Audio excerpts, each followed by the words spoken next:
iOS and iPadOS 14.4.2 and 12.5.2 are now available to the public. If you want to know what's new, you're in the right place.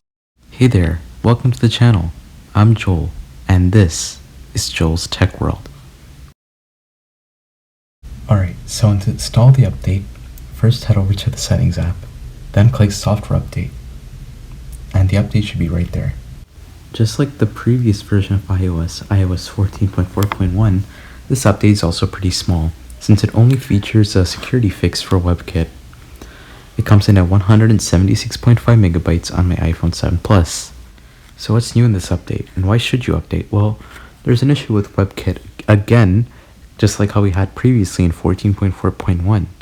So 14.4.2 and 12.5.2 now fix an issue in WebKit, which is basically the underlying software in Safari and many other browsers on iOS and iPadOS. So, the issue is, processing maliciously crafted web content may lead to universal cross-site scripting. So, this is another issue with WebKit, security issue, and as long as you don't visit any shady sites or any websites that don't look that great or seem to be troublemakers and aren't that great, you should be fine, as long as they're like trusted websites like Google and other websites like that. But, if you use lots of different websites, then you might want to give this update a try. And even then, this update is recommended for all users according to Apple, so I would recommend updating to this software update. I don't think there's many issues with it. It's very, very similar to 14.4.1. It's going to be very similar in terms of performance and battery life, so don't expect any differences there.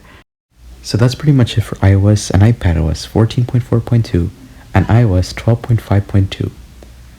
I'd definitely recommend updating as long as you have at least 1 gigabyte free of available storage on your device. It's definitely recommended by Apple and by me as well.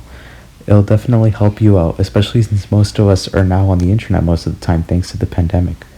It'll definitely keep you safe on the internet. Anyway, that's a wrap for this video. Thank you for watching this video.